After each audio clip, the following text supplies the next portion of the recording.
Welcome back to another Axel 72 video, and I'm here with Chris Jenkins for an interview. Chris, how are you? I'm good, mate. How are you doing? You alright? I'm doing great, mate. I very much appreciate you doing this. Not a problem at all. It's nice to be wanted still. Alright, so just to make sure I've got all my stats right, you're 23, 6 and 3, you're welterweight, and you're 34, correct? Yep, I'm old. Alright, alright, great. Okay, if you are new around here then you haven't yet subscribed, please do so. Like the video if you do need like the video, and let's get straight into it. So, the question which I always like to start off with is, who inspired you to get into boxing? I don't think there was an inspiration. I got into boxing with the same old naughty in school, too much energy. I tried rugby. I was too small for rugby. I think I was like 27 kilos. So then my uncle ran the gym local, and I just went there and I fell in love with it from day one. But obviously when I was boxing then, my inspiration was Ricky Hatton. Ah, yes, a legend of the sport. He probably inspired many of fighters. Most definitely, you know, his style and his character outside the ring as well, in press conferences, that really, you know, he had people laughing and stuff. And I actually met him when I boxed Florian Marcoux. I actually met him in the hotel, and I was like a little bit, had tears in my eyes. Like, what a great guy for boxing and for British boxing as well. Yeah, definitely. So you then, like everybody else, went on to an amateur career. It might be a little bit of a while ago now, but do you remember what happened in your first amateur fight? Yeah, actually, back in the day, because I was so light, I ended up having an exhibition with a gym mate of mine, Antonio D'Angelo. And it was like my first experience of, back when I was boxing as well, they were allowed to smoke in the place where the venue was. Right. So it was like, it was something different, but, you know, I can remember as if it was yesterday, and as soon as I had that first little exhibition, it kind of drew me in even more.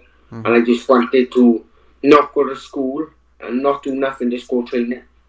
So you were instantly hooked. Oh, straight away, mate. It was like, it just reeled me in, and I haven't looked back since. And I think I started when I was 12 years old, so in the sport for 22 years now. Yes, and so you then went on to have an amateur career. Do you remember how many amateur fights you had?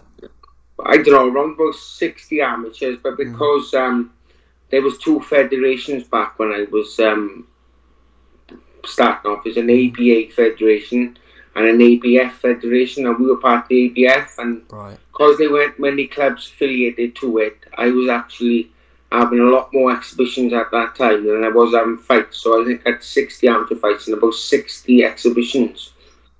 And, you know, but it was good for me because it kept me busy and kept me active with it.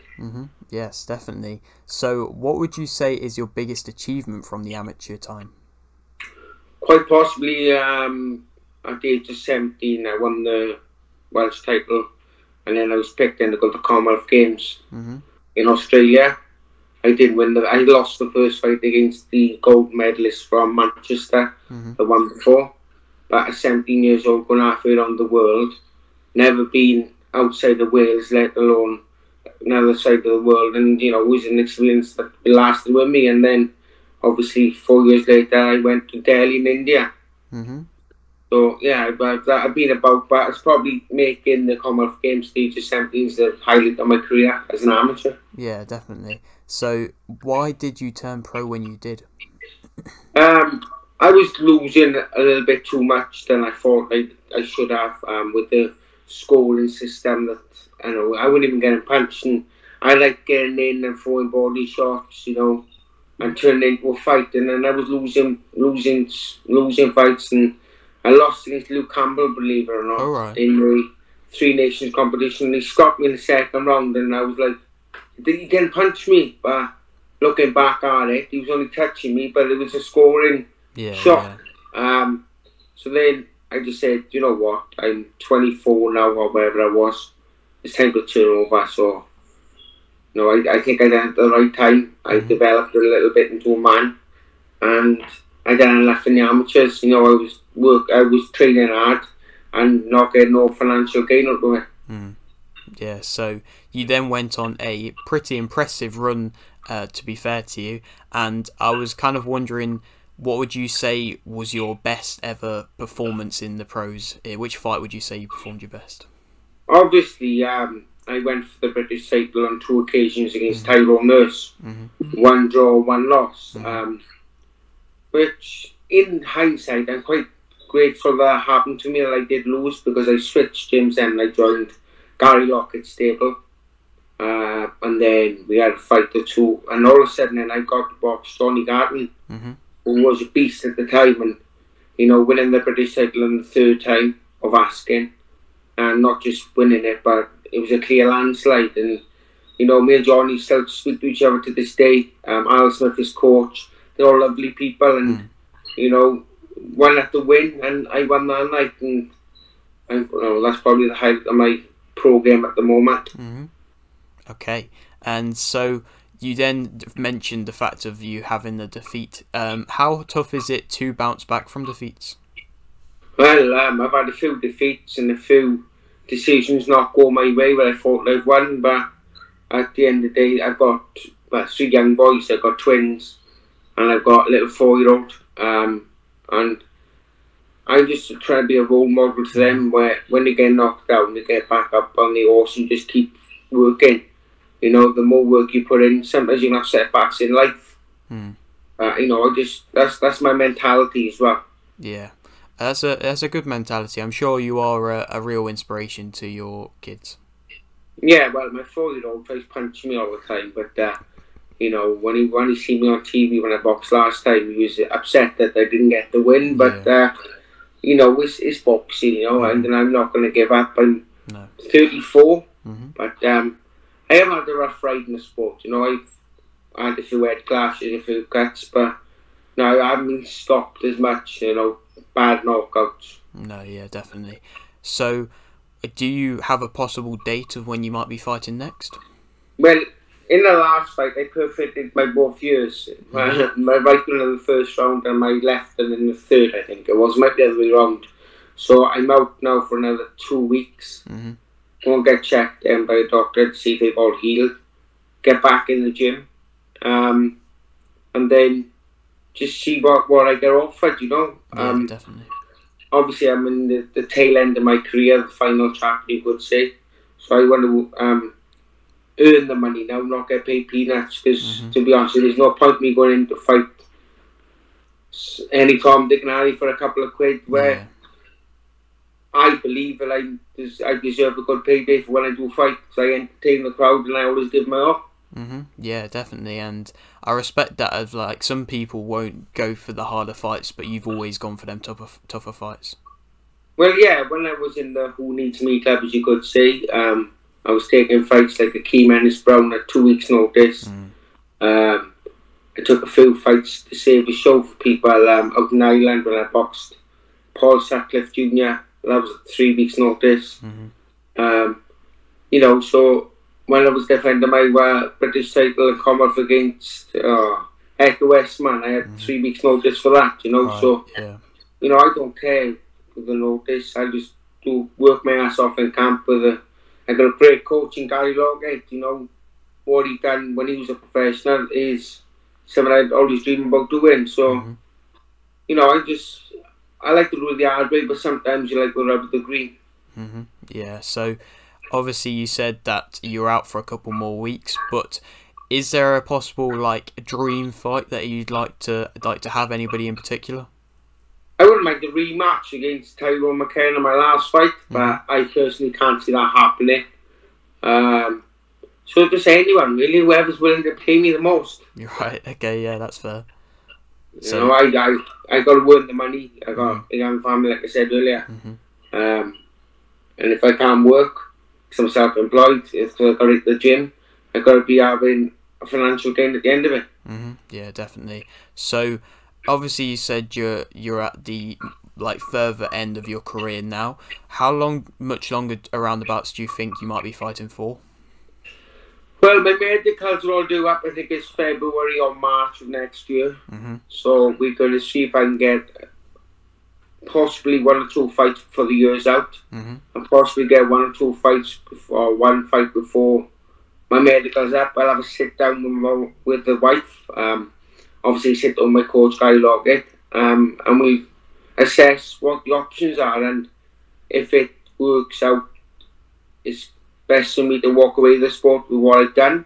We'll do that. But if it works out, I'm still getting offered fights, then we keep the gloves on. Right. Okay. So obviously, I don't know if you watched, but last night one of your ex-opponents fought in Florian Marku. What did you think of his performance? If you did watch the fight, I caught little bits of it. Obviously, I'm going to wait tomorrow, so I was doing everything, getting ready. I seen little bits, and he looked a bit flat, if I'm honest with you. Yeah. He's trying to load up. I know. I think I seen something that he got dropped in the 7th round. Yeah, he got dropped in the one of the later rounds. Yeah. I don't know the ins and outs, but I know he won the fight quite convincingly, and you know, it was a great show from all accounts. The fan base that he has, definitely, yeah, big fan base. And even when I boxed him up in, I think it was Newcastle, made the fans were crazy there. Right. I thought I was honestly boxing in Albania. So yeah. But look, he's winning, so good luck to him. Great. I like the way that you're not you don't mind speaking about past opponents. You're not like bitter in defeat or anything like that, which is always good to see. No, obviously it kind of pisses you off when they say and stuff like, "Oh, I was winning the fight anyway," where clearly they weren't. You know, because I was up on the scorecard, so I think it was 3 rounds up, and I just got too cocky and too confident. You know, got caught, and that's boxing. You know, defend yourself for all times. But you know, I'm not one of them people who holds on to things. You know, there's more to life. At the end of the day, don't take life so serious, because nobody gets out alive, and that's what I live by. That's a great motto, to be fair.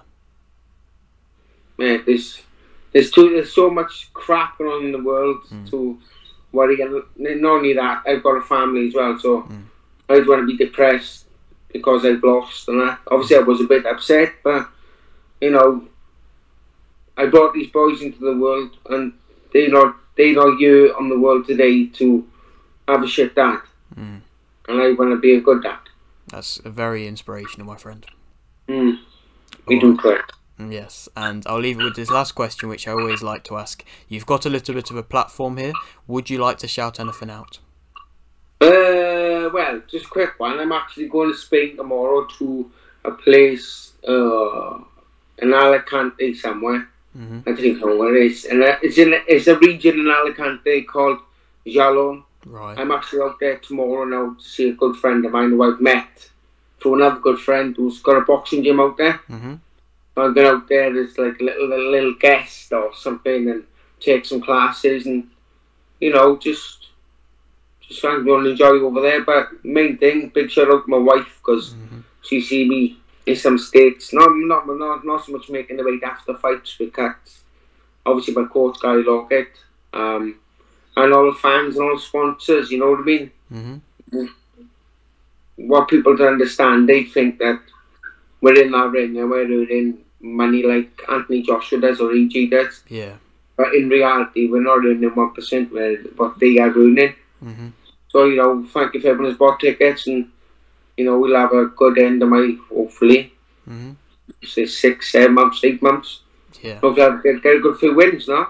Yes, definitely. All right. Well, I do really think you are a big inspiration for not just your family, but to fighters in general, just on the fact of your mindset of like not taking easy fights, but then also getting up and getting yourself motivated for the fights that you do have. Well, that's it, mate. You know, there's different fighters out there we should take different directions of fights, so if they lose, they end up going on the piss, so they just step away from the sport. But, you know, just enjoy life. You know, I don't like dramas in my life. Like, I'm quite a chilled out person. I like family time. But then when I train hard. Alright, well, thank you very much for doing this interview, mate. No worries at all. Thank you for having me on, mate. It's nice to be wanted, like I said. Yes, alright. And maybe when you do eventually come to the end of your career, we can do a return interview. Most definitely, mate. No, we're not thinking of that yet. I want to get some fights out now. Yes, definitely. And try to finish on a high, Great. Okay. Well, yes. If you are new around here and you haven't yet subscribed, please do so. Like the video if you do indeed like the video, and thanks for watching.